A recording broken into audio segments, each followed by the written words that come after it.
புது லெசன் ஒன்று ஸ்டார்ட் பண்ணுவோம்னு சொன்னாங்க. புது லெசன் அன்னைக்கு சும்மா ஸ்டார்ட் பண்ணி சின்ன ஒரு இன்ட்ரடக்ஷன் மட்டும் கொடுத்தபடி இருக்கு. எங்களை அந்த இதில் பார்த்துப்போ முதலாவதாக நாங்கள் சொன்ன அந்த ஜியோமெட்ரிக்கல் ஆப்டிக்ஸ் என்ற பாடம், ஜியோமெட்ரிக்கல் ஆப்டிக்ஸ் தான் புதிய பாடமாக நாங்கள் இன்றைய தினம் ஆரம்பிக்க இருக்கிறோம். அதில் இன்ட்ரடக்ஷனை பார்த்துருந்தாலும் கூட நாங்கள் முதலாவது இந்த ஒவ்வொரு பாடத்துக்கும் ஒரு லேர்னிங் அவுட்கம்ஸ் இருக்கும் என்று நான் உங்களுக்கு சொல்லி இருக்கிறேன். இந்த லேர்னிங் அவுட்கம்ஸை அடைகிறது தான் இந்த ஒவ்வொரு பாடத்தினையும் ஒப்ஜெக்டிவாக இருக்கும். அது இந்த ஜியோமெட்ரிக்கல் ஆப்டிக்ஸ் என்ற பாடத்துக்குள்ள நீங்க பார்க்க போற விஷயங்கள் என்னன்னு பார்த்தீங்கன்னா, இந்த லைட் கேரக்டரிஸ்டிக்ஸ் அதுல ரெண்டு விஷயம் பார்க்க போறோம். ஒன்று reflection of light and refraction of light.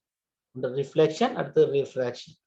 இந்த ரிஃப்ளெக்ஷன் ஆஃப் லைட்டோட சம்பந்தப்பட்ட சில பேசிக் கான்செப்ட்ஸ்.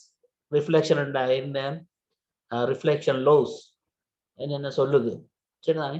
அடுத்தது மிரர்ஸ்ல என்னென்ன மாதிரியான மிரர்ஸ் இருக்குது, ஒவ்வொரு மிரர்ஸ்லையும் ரிஃப்ளெக்ஷன் எப்படி நடக்குது, அந்த ரிஃப்ளெக்ஷனால என்ன மாதிரியான இமேஜஸ் ஃபார்ம் பண்ணப்படுது, அந்த இமேஜஸ் கேரக்டரிஸ்டிக்ஸ், அதே போல அந்த இமேஜஸ் கேரக்டரிஸ்டிக்ஸை வச்சுக்கொண்டு அதை நாங்கள் எங்களோட டே டு டே லைஃப்ல பயன்படுத்தக்கூடிய சந்தர்ப்பங்கள், ரைட். இது அந்த மிரர்ஸோட சம்மந்தப்படுத்தி வரும்.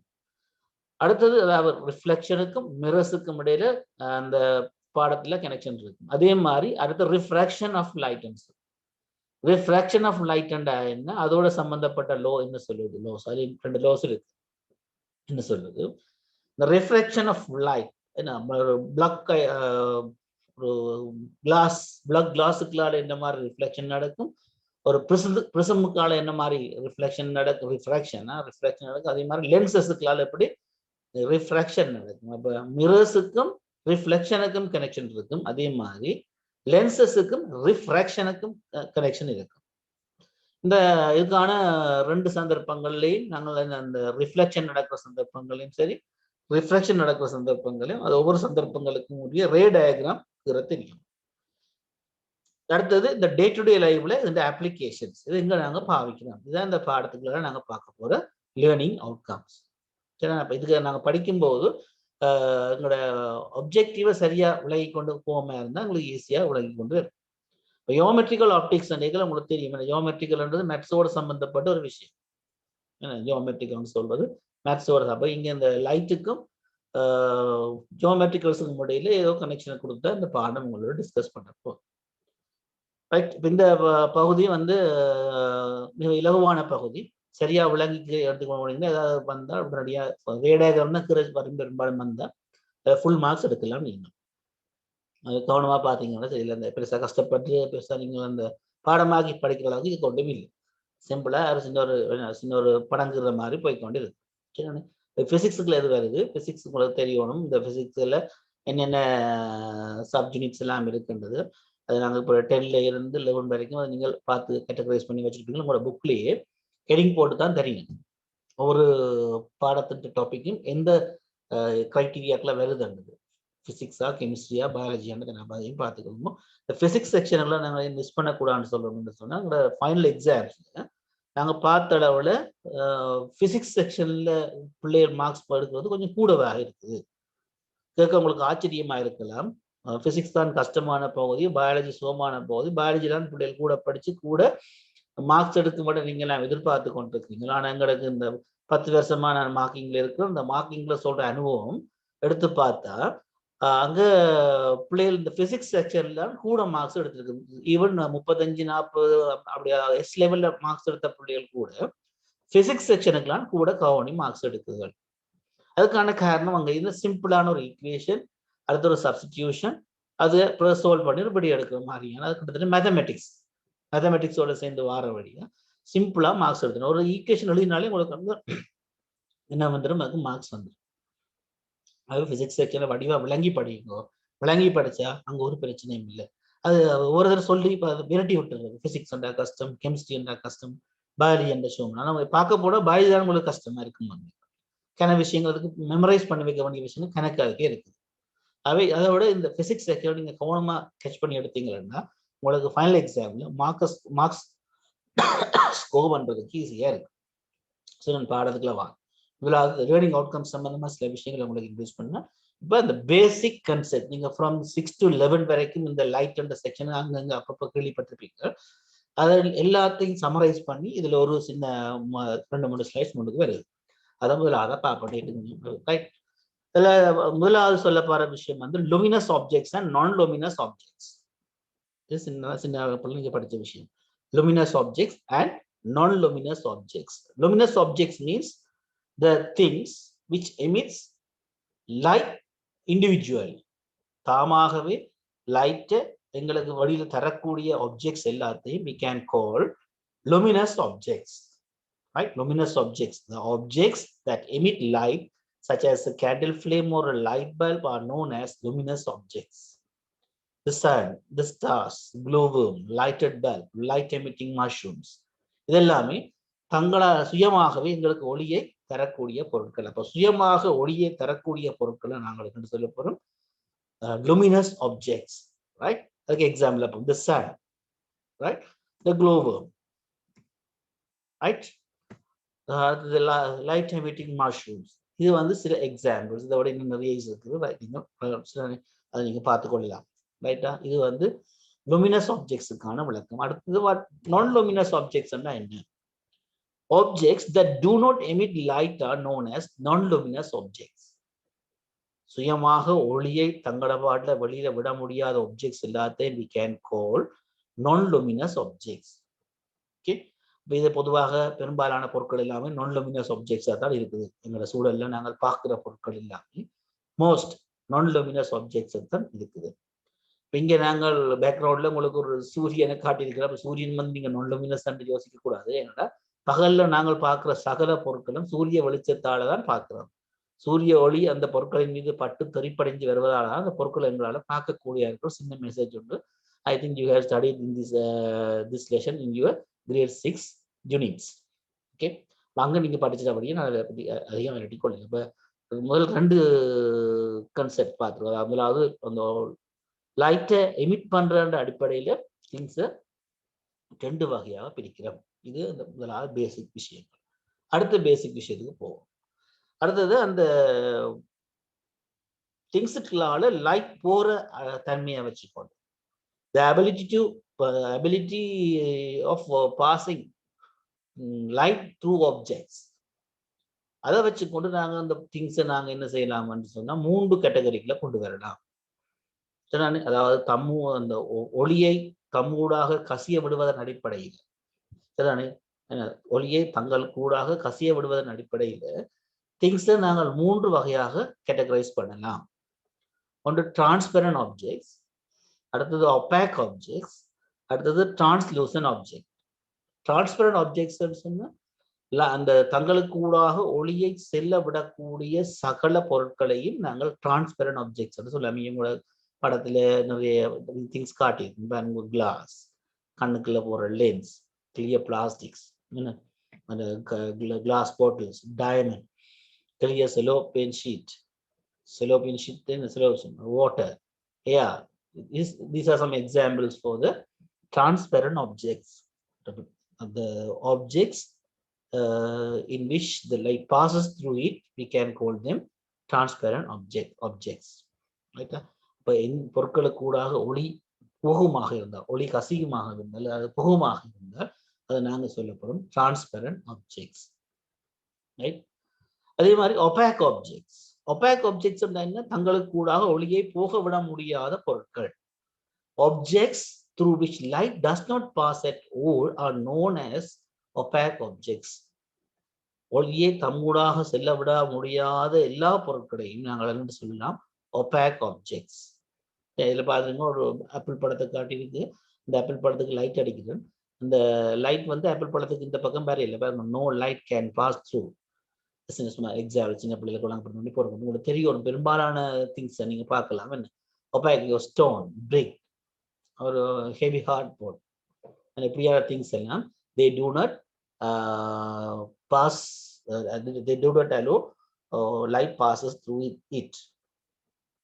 இப்படியான பொருட்களை நாங்கள் சொல்ல போறோம்னா ஒபாக் ஆப்ஜெக்ட்ஸ். இந்த திங்ஸுக்குள்ளால லைட் போக முடியாத திங்ஸ் எல்லாத்தையும் ஒபாக் ஆப்ஜெக்ட்ஸ் சொல்லுவோம். அடுத்தது translucent object. Translucent object means அங்க ஒரு பார்ஷலி ஒரு பகுதி லைட் மட்டும் அதுக்குள்ளால போகும். ஃபார் எக்ஸாம்பிள் ஒரு டிஷ்யூ பேப்பர், நீங்க எல்லாம் இந்த ஜியோகிராஃபியில பார்த்துருப்பீங்க, அந்த ட்ரேஸ் பண்றதுக்கு எல்லாம் டிஷ்யூ பேப்பர் தான் பார்ப்பீங்க. அந்த பொருள் நம்ம புக்ல இருந்து ஒரு படத்தை ட்ரேஸ் பண்ணி எடுக்கணும்னா அதுக்கு மேலே கொண்டு வந்து டிஷ்யூவை வச்சுட்டு அப்படியே விலக்கறி கொண்டு போவீங்க. டிரான்ஸ்பரண்ட் ஆப்ஜெக்ட்ஸ், அதாவது ஒரு பகுதி ஒளியை மட்டும் தங்களுக்குள்ளாக போக விடும். இதில் உங்களுக்கு இந்த டெக்கரேட்டட் கிளாஸஸ் காட்டி இருக்குது. பொதுவாக இந்த டெக்கரேஷனுக்காக வீடுகளில் நாங்கள் பொறுக்கிற கிளாஸஸ், அது very good example for translucent objects. இதை விட வேற நிறைய டிரான்ஸ்லூசன் ஆப்ஜெக்ட்ஸ் இருக்கு. இப்போ டிரான்ஸ்லூசன் ஆப்ஜெக்ட்ஸ் சொன்னேன், இந்த light passes through some materials with regular changes of direction, making it impossible to see the objects on the other side clearly. இந்த பொருளுக்கு இந்த ஒரு டிரான்ஸ்பரண்ட் ஒரு டிரான்ஸ்லூசன் ஆப்ஜெக்ட் இருக்குன்னு சொன்னா அதுக்கு அங்கால ஒரு திங் இருக்குன்னா அந்த திங்கை நாங்கள் கிளியரா பார்க்கலாம் இருக்கும். உதாரணம் பாருங்க, வீடு நீங்க பார்க்குற இந்த என்ன விண்டோஸுக்கு அல்லது கதவுகளுக்கு நீங்க பொறுத்துற டெக்கரேட்டட் கிளாஸ் சொல்லுவோம். என்ன அதுக்காக லைட்டுகள் போட்டிருந்தா தெரியும் படி, ஏன்னா உள்ளுக்கு ஆக்கள் போய் வாரது ஒன்றும் தெரியாது. என்ன ஒரு அதாவது அது வந்து டிரான்ஸ்லூசன் ஆப்ஜெக்ட்ஸ் என்று சொல்லுவோம். Such materials are known as translucent material. Tissue paper, oil paper, இதெல்லாம் வெரி குட் எக்ஸாம்பிள். ஈவன் நீங்க பார்க்குற அந்த சாதாரண நீங்க எழுதுற பேப்பர், ஒயிட் பேப்பர் கூட நீங்க சும்மா எடுத்து பார்த்தீங்கன்னு சொன்னா அது வந்து ஒரு ஒபாக் ஆப்ஜெக்டா இருக்கும். அதையும் கொஞ்சம் ஒயில போட்டு எடுப்பீங்களா இருந்தால் அது இன்னும் மாறிடும், டிரான்ஸ்லூசன் ஆப்ஜெக்டா மாறிடும். சாதாரண நீங்க ரைட்டிங் பர்பஸுக்காக பாவிக்கிற இந்த 70 GSM பேப்பராக இருக்கட்டும், அல்லது 80 GSM A4 பேப்பர் சொல்லுவீங்க, போட்டோ காப்பி பேப்பர், அந்த பேப்பர்களை நீங்க சும்மா எடுத்து வச்சீங்கன்னா அதுக்கு லைட் போவாது, இல்லை ஒரு கொஞ்சம் லைட் தான் போவோம். அதை நாங்கள் ஒப்பாக்னு சொல்லுவோம். அதே அதுலேயே நீங்க என்ன செய்யலாம்னு சொன்னா கொஞ்சம் எண்ணெயை தடவி போட்டு பார்த்தீங்கன்னா இப்போ லைட் கலர் இருக்கும். அப்போ அது டிரான்ஸ்லூசன் ஆப்ஜெக்ட். இப்போ பிரீஃபாக பார்ப்போம் டிரான்ஸ்பரண்ட் ஆப்ஜெக்ட்ஸுக்கும் டிரான்ஸ்லூசன் ஆப்ஜெக்ட்ஸ் அந்த ஒபாக் ஆப்ஜெக்ட்டுக்கான ஒரு இதை தான் இருக்கேன் பாருங்க. ஒரு சும்மா பிரீஃபாக சும்மா ஐடியாவை ஞாபகம், இதெல்லாம் நீங்க சின்ன வகுப்பில் படித்த தியரிஸ். இப்போ டிரான்ஸ்பரண்ட் ஆப்ஜெக்ட்னு சொன்னாங்க, lets all light pass through, எல்லா ஒளியும் தங்களுக்கு ஊடாக போக விடும். கிளாஸஸ் எல்லாம் அந்த கேட்டகரிக்குள்ள வரப்போகுது. ஒபாக் ஆப்ஜெக்ட்ஸ் என்ன, lets no light pass through, தங்களுக்கு ஊடாக எந்த ஒரு ஒளியையும் போக விடாது. அடுத்தது டிரான்ஸ்லூசன் ஆப்ஜெக்ட் பாருங்க, lets some light pass through, ஒரு சில ஒளியை மட்டும் போக விடும். இங்க பாருங்க டெக்கரேட்டட் இருக்கு, டெக்கரேட்டட் ஒரு கிளாஸ் இருக்கு. அடுத்தது இந்த கிளாஸ் மற்ற போல், பிள்ளைகளுடைய போல், இதுகளெல்லாம் ஒரு பகுதி ஒளியை மட்டும்தான் போக விடும். ஓகே, இது ஒரு சின்ன தியரி தான், அவ்வளவுதான். இது வந்து நீங்க இப்போ கிரேட் 6ல இருந்து படித்த சில விஷயங்களை நான் ரீகால் பண்ணியிருக்கேன், அவ்வளவுதான். இதுல நீங்க நோட்ஸ் எல்லாம் வெளிக்கொண்டு இருக்கிற தேவையில்லை, உங்களுக்கு விளங்கினா சரி. டிரான்ஸ்பரண்ட், டிரான்ஸ்லூஷன், ஒபாக் இன்னொன்று ஒன்றுக்கு விளக்கம் இருந்தால் காணும். அதே மாதிரி லூமினஸ், நான் லூமினஸ், இதெல்லாம் பேசிக் விஷயங்கள் புக்ல இருக்கு, பார்த்து கொள்ளுங்க. ரைட். அப்போ நாங்கள் பொதுவாக அந்த லைட்டை பற்றி பார்க்க, லைட்டின் கேரக்டரிஸ்டிக்ஸ் சம்பந்தமாக தான் எடுத்து பார்க்க போகிறோம். லைட் வந்து உங்களுக்கு தெரியும், அது ஒரு எலக்ட்ரோ மேக்னெட்டிக் வேவ். இப்போ எலக்ட்ரோ மேக்னெட்டிக் வேவ் வழியா எலக்ட்ரோ மேக்னெட்டிக் வேவுக்குரிய சகல ஃபீச்சர்ஸும் யாருக்கு இருக்கும், இந்த லைட் ரேஸுக்கு இருக்கு.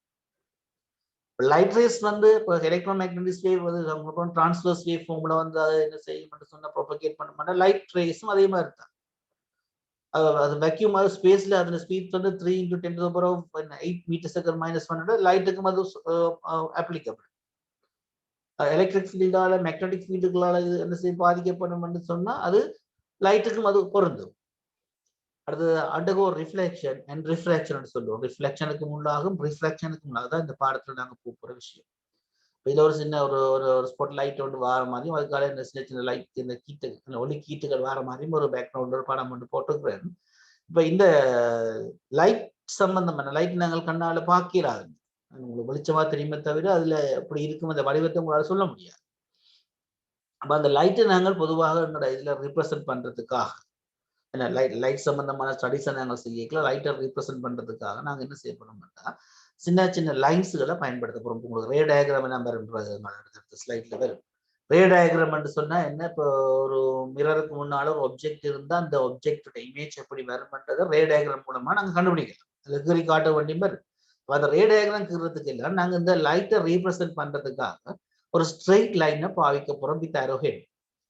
சரிதானே? அப்போ லைட் ரேயை பொதுவாக நாங்கள் ஒரு ஸ்ட்ரைட் லைனால காட்டுற வேண்டும். லைட் எப்பொழுதும் ஸ்ட்ரைட் லைன்ல ட்ராவல்ஸ் ஆகும்ன்றதுக்காக என்ன, அதுக்காக நாங்கள் பொதுவாக அந்த லைட் ட்ராவல் பண்றதுக்காக அந்த பாத் வந்து ஸ்ட்ரைட்டா இருக்குமென்றதை வச்சுக்கொண்டு ஒரு ஸ்ட்ரைட் லைன் ஒன்றை போட்டு காட்டும். அடுத்தது எந்த டிரெக்ஷன்ல லைட் ட்ராவல் பண்றதுன்றது காட்டுறதுக்காக ஒரு அரோ ஹெட் ஒன்று பாய்க்கும். சரி, அதான் அந்த ரே ஆஃப் லைட். அப்போ இந்த 3 விஷயம் இதில் சொல்ல போறோம் பார்த்தீங்க, ரைட்டா? அதுக்கு பிறகு நாங்கள் அது ஒரு வீடியோ கிளிப்பை பார்க்கலாம். A light ray is represented by a straight line with an arrow head marked on it. Light ray ஒன்று நாங்கள் represent பண்றதுக்கு ஒரு straight line பாவிக்க போறோம். அந்த straight line in which direction the light ray is passes through அதை காட்டுறதுக்காக நாங்கள் ஒரு arrow head பாவிக்க போறோம்.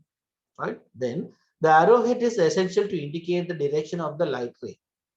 லைட் ரே சும்மா கிரி போட நீங்க அரோ ஹெட்ட போடாவிட்டா அப்புறம் அதுக்கு உங்களுக்கு பாயிண்ட்ஸ் வராது, மார்க்ஸ் வராது. இப்போ நீங்க ஒரு கன்கேவ் மிரர்ல ஒரு கன்கேவ் மிரர்ல பிளேன் மிரர் என்னங்கயோ ஒரு லைட் சம்பந்தமா டயக்ராம் சொன்ன லைட் ரே டயக்ராம் அங்க அரோ போட்டு காட்டணும். அரோ போட்டு காட்டாடி உங்களுக்கு மார்க்ஸ் வராது. சரியா? இப்போ ஒரு லைட் ரே எப்படி ரீப்ரசென்ட் பண்ணலாம்னு பாருங்க. சரி, ஒரு ஸ்ட்ரைட் லைன் போட்டு காட்டியிருக்குன்னா ஏன்னா ஸ்ட்ரைட் லைனை அந்த எந்த டிரெக்ஷன்ல லைட் ட்ராவல் ஆகுதோ அந்த இடத்துக்கு ஒரு சின்ன அரோ ஹெட் ஒன்று போட்டுருது. விளக்கத்துக்காக போட்டு ரைட். அந்த லைட் ரேயை வச்சுக்கொண்டு அடுத்த கொஞ்சம் 3 விஷயங்கள் உங்களோட கதைக்க போறோம். இது உங்களோட புக்ல இருக்கு, சரிதானே? ரைட். இந்த பீம் ஆஃப் லைட் சொல்ற விஷயம். அப்ப ஒரு ரே இருக்கீங்களா அது லைட் ரே. இப்படி நிறைய லைட் ரேஸ் சேருமாக இருந்தால் bundle of light rays is known as light beam. இந்த நிறைய லைட் ரேஸ் சேர்ந்து வரையில அதை நாங்கள் என்னன்னு சொல்ல போனோம், லைட் பீம். இப்போ நாங்கள் படங்கிற போறோம்னு சொன்னா பீம் ஆஃப் லைட்டை தான் கீறுறோம், ரைட்? பட் எங்களுக்கு ஈஸியா அதை என்ன செய்யணும், ரீப்ரசென்ட் பண்றதுக்காக எல்லாத்தையும் பொதுவாக ஒரு கோடு கீறி காட்டுறோம். இந்த லைட் பீம்லையும் என்னென்ன மாதிரி இந்த லைட் பீம் இருக்கலாம்னு அடுத்து அப்பா bundle of parallel rays from a parallel light beam. Bundle வந்து அதில் இருக்கிற லைட் ரேஸ் எல்லாம் ஒரே மாதிரி ஒரே இடைவெளியில் டிராவல் பண்ணி கொண்டிருக்குமாக இருந்தால் அதை சொல்லுவோம் என்ன, parallel beam of light. Right? Sometimes a bundle of rays that meet a certain point is known as a convergent light beam. இப்போ சில நேரங்கள்ல எல்லா லைட் ரேஸும் ஒரு பாயிண்ட்ல வந்து சந்திக்கும், மீட் பண்ணும். சரி, அப்படி நிறைய லைட் ரேஸ் வந்து ஒரு ஒரு இடத்துல மீட் பண்ணுமா இருந்தா அதை சொல்ல போறோம் கன்வர்ஜென்ட் லைட் பீம். கன்வர்ஜென்ட் ஒரு இடத்துல வந்து குவிகிறது. கன்வெக்ஸ் லென்ஸ்ல இதை பார்ப்போம், அதே மாதிரி கன்கேவ் மிரர்லயும் அதை பார்ப்போம். சரிதானே? ரைட். அடுத்தது bundle of rays that travel away from a given point is known as a divergent. ஒரு புள்ளியில இருந்து நிறைய ஒளிக்கதிர்கள் விலகி செல்லுமாக இருந்தால், விருந்து செல்லுமாக இருந்தால் அதை நாங்க சொல்ல போறோம் என்ன, divergent beam of light. Light ரேஸ்ல இந்த collection of light rays we can call light beam. Light பீம்லையும் 3 டைப் இருக்கு. ஒன்று parallel beam of light, அடுத்தது convergent beam of light, அடுத்தது divergent beam of light. Right? இதுக்காக ஒரு சின்ன வீடியோ கிளிப் கொண்டு பார்ப்போம். இந்த சின்ன வீடியோ கிளிப் வந்து உங்களுக்கு இந்த லைட் பீம் சம்பந்தமா தான் சொல்ல போகுது. அதை முடிச்சு கொண்டு நாங்கள் அடுத்த ஸ்லைடுக்கு போவோம். சரியா? இப்போ இதில் நீங்க பார்க்கலாம்.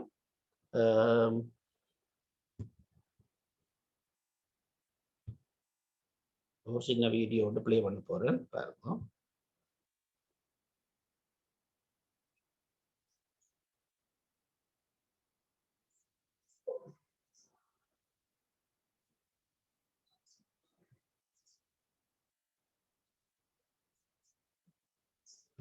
Wait a minute, play. Wait பாருங்க, வெயிட் பிளேல ஒரு அந்த ஆடியோ ஒரு ஷேர் பண்ணி விடுறேன்னா ஐ forgot it. வெயிட் அடிக்கடி அது மிஸ் ஆயிருந்த பிள்ளைல. Right, just wait.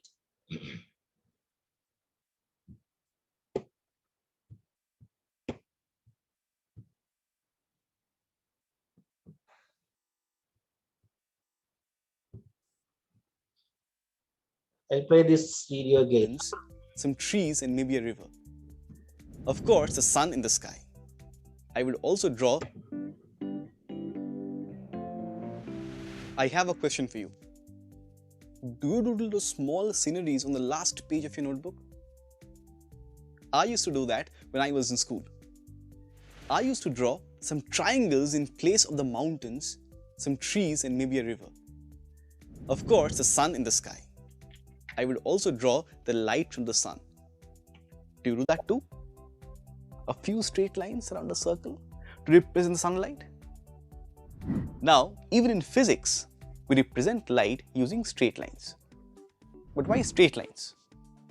Well, you know that light travels along a straight line. So, it only makes sense that we use a straight line to represent light. Therefore, we use rays to depict the path of light on paper. Now, light always originates at a source, right? The same way a ray starts at the source and goes on indefinitely until it hits an obstacle. Therefore, a ray is represented by a line with a fixed point at one end and the other end extends indefinitely. While we can represent it on paper, it's not possible to actually observe a single light ray. So what do we see when we observe light? Well, we actually see a beam of light. Consider the light from a torch. You can see a beam of light arising from the source here. Now, how do we represent this beam on paper? It is simply a group of light rays. Therefore, the light beam from this torch can be represented on paper like this. Do you notice something here? The rays are moving away from each other as they travel forward. This means that the beam of light is spreading as it travels. Such a beam that spreads outwards as it travels is called a divergent beam of light. As these rays are moving away from each other, they never meet. Now, what about the opposite? That is, a beam that becomes narrower as it travels? Well, such a beam is called a convergent beam. An example is the sunlight focused by a magnifying glass. Converging rays come closer as they travel. They eventually meet at a single point. However, there are some beams that never diverge or converge. Their width remains constant as they travel. Such a beam is called a parallel beam. It is called so because the rays in a parallel beam are parallel to each other. This means the distance between rays in a parallel beam remains constant. A laser beam is a perfect example of a parallel beam. Moreover, a beam becomes parallel if the light source is really far away. For example, the sunlight that reaches the earth does so as a parallel beam. Now, let's look at a brief summary of what we learned. The path of light is depicted on paper using a light ray. A single ray cannot be observed in real life. In real life, we observe light as a beam. A beam is represented by a group of light rays. A beam of light can be divergent, convergent, or parallel. That was all about rays and beams. I'll see you next time. Till then, keep learning. Right. இது உங்களோட பார்த்த video கிளிப்லேருந்து உங்களுக்கு கிளியராக idea வந்திருக்கும். 3 விதமான beams of lights பார்த்துனாங்க. ஒன்று convergent beams of light, divergent beam of light, parallel beam of light. இது அந்த சந்தர்ப்பங்களுக்கு ஏற்ற வகையில் நாங்கள் வந்து ட்ரா பண்ணுவோம். சரிதானே? ரைட். இப்போ லைட்டில் அடுத்த பேசிக் விஷயம் இதுதான். இதை நாங்கள் கிளியர் பண்ணியிருக்கோம். ரைட்டா? இப்போ இதில் நாங்கள் பார்க்க போகிற விஷயம் வந்து என்ன, reflection of light. Reflection of லைட்னா என்னென்னு பார்க்க போகிறோம். சரிங்க. பொதுவாக இந்த ரிஃப்ளெக்ஷன் நாங்கள் சொல்கிறோம். இந்த ரிஃப்ளெக்ஷனை நீங்கள் எங்கே கூடுதலாக பார்க்குறீங்க? இப்போ உங்களோட அந்த பேக்ரவுண்டில் இருக்க படம் சிம்பிளாக ஒரு விஷயத்தை உங்களுக்கு கன்வே பண்ணுது. ஏன்னா இப்போ அங்கே ஒரு கையை கொண்டையில் பிடிக்கும், இந்த கையில் இது வந்து அங்கே தெரியுதுங்க, அந்த வாட்டரில் தெரியுது. So this is a phenomena regarding to the reflection of light.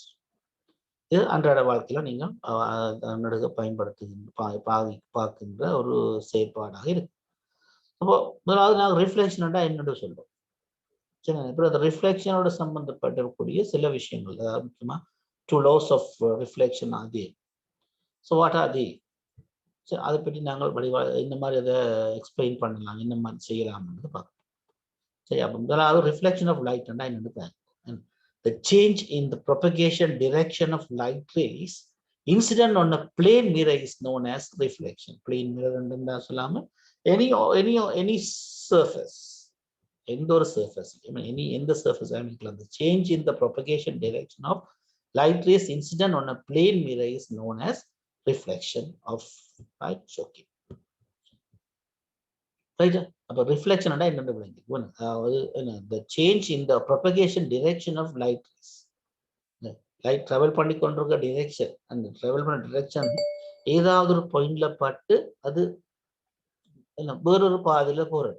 Incident on a plane mirror is known as reflection. Plane mirror மட்டுமே இல்ல வேற. இந்த reflection வந்து பொதுவாக ரெண்டு விதமாக நாங்கள் பார்க்கலாம். நீங்க grade 9ல படிச்சிருக்கீங்க. Types of reflection of light. There are two types of reflection. ஒன்று அந்த surface reflect பண்ற surface and the reflection of light depends on the reflection surface. If the reflection surface is a smooth surface, the reflection of light is எப்படி இருக்கும்னு சொன்னா regular பேட்டர்ன்ல இருக்கும்.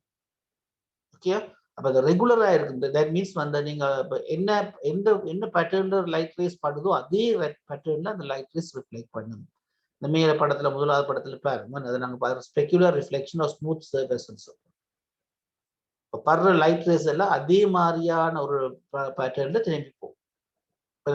என்ற படத்துல காட்டியிருக்கிற லைட் ரேஸை பாருங்க, லைட் ரேஸ் எல்லாம் பரலா வந்து படுது ஒரு மிரர்ல, அதே மாதிரி என்ன பரலாவே ரிஃப்ளெக்ட் பண்ணுது.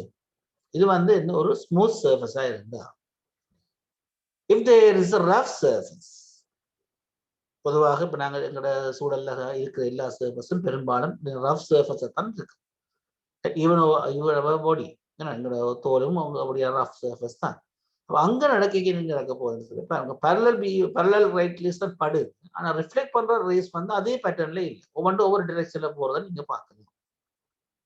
இதை சொல்ல போறோம் என்ன diffuse reflection. Diffuse reflection. If the reflection surface is a rough surface, the light rays undergo the diffuse reflection. So ரெண்டு விதமாக இந்த ரிஃப்ளெக்ஷன் நடக்கலாம். ஒன்று யூனிஃபார்மான அல்ல ரெகுலர் பேட்டர்ன்ல நடக்கிற ஒரு ரிஃப்ளெக்ஷன், அடுத்தது இரெகுலர் பேட்டர்ன்ல நடக்கக்கூடிய ஒரு ரிஃப்ளெக்ஷன். ரைட்? இந்த ரெண்டு இதுவும் கூட கிரேட் 9ல இருக்கிற ரெண்டு விஷயங்களை சொல்லியிருக்கோம். பொதுவாக நாங்கள் எங்களை சுற்றி இருக்கிற ஆப்ஜெக்ட்ல இந்த டிஃப்யூஸ் ரிஃப்ளெக்ஷன் தான் நடக்கும். அது ஒரு பிளேன் மிரரா இருந்தால், ஒரு ஸ்மூத் சர்ஃபேஸா இருந்தா மட்டும்தான் அங்க ரெகுலர் ரிஃப்ளெக்ஷன் நடக்கும்.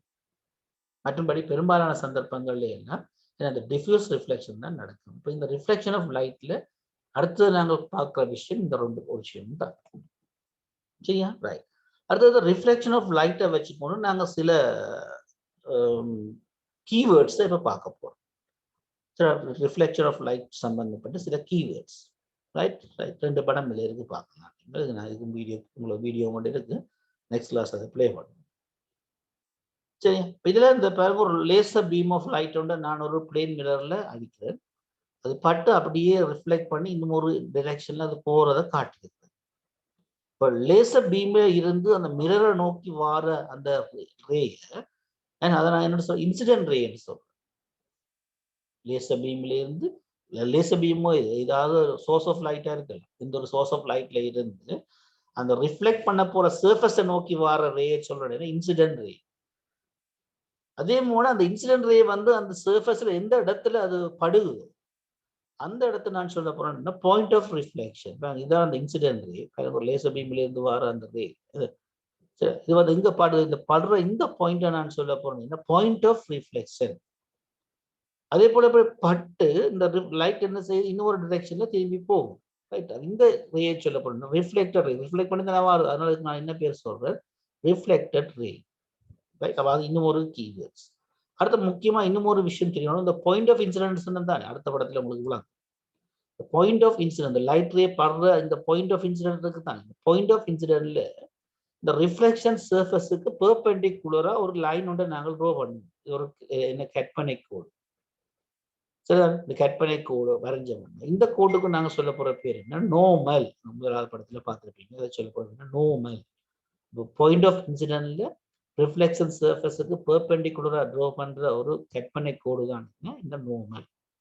அடுத்தது there are two angles between the normal and the incident ray and the reflected ray. அப்ப இந்த ரெண்டு ஆங்கிளையும் நாங்கள் அடுத்ததா என்ன செய்வோம், ஐடென்டிஃபிகேஷன் செய்வோம்.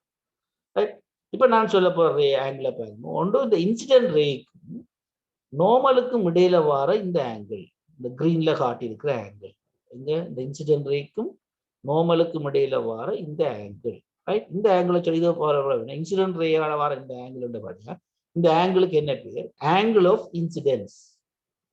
அதே மாதிரி இந்த ரிஃப்ளெக்டட் ரே இருக்கு, ரிஃப்ளெக்டட் ரேக்கும் நார்மலுக்கும் இடையில வர இந்த ஆங்கிள், ரிஃப்ளெக்டட் ரேக்கும் இந்த நார்மலுக்கும் இடையில வர இந்த ஆங்கிளை சொல்ல போறோம் என்ன?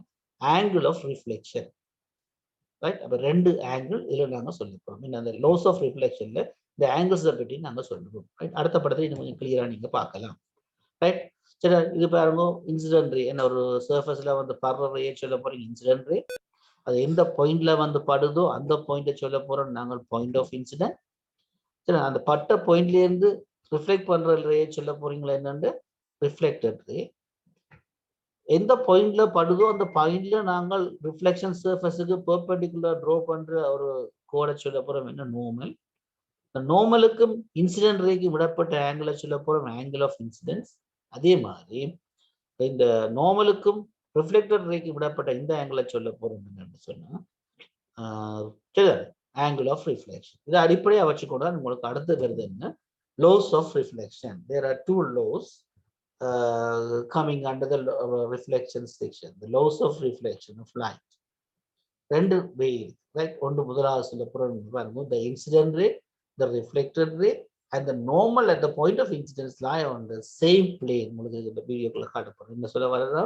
Incident ray, reflected ray, normal. அதாவது இந்த பாயிண்ட் ஆஃப் இன்சிடென்ஸ்ல வரைகிற இந்த நார்மல், இந்த மூன்றும் ஒரே பிளேன்ல இருக்கும். ஒரே பிளேன்னா ஒரே தளத்துல இருக்கும், ரைட்?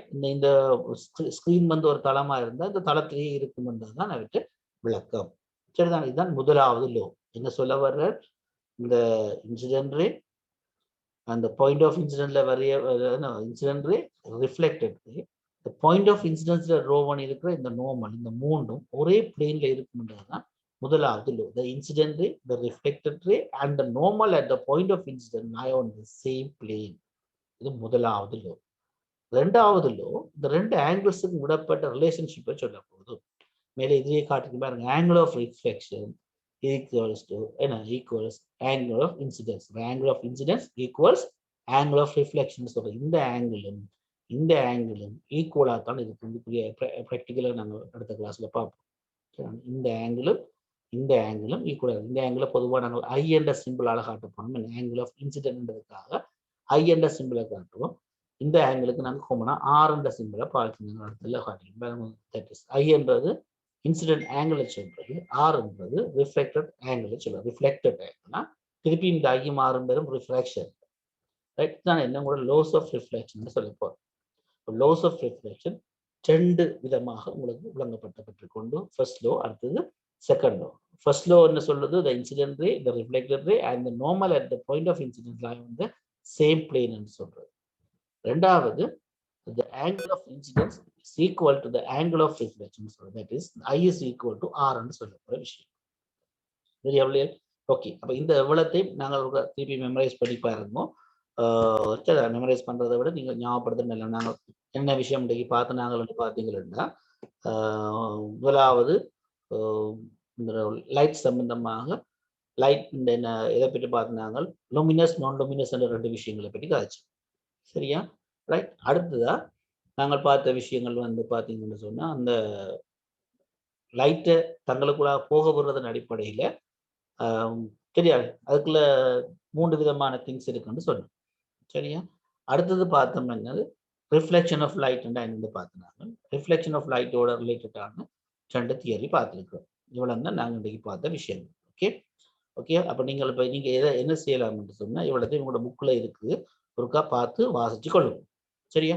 வாசிச்சு கொண்டு நாங்கள் அடுத்த கிளாஸ்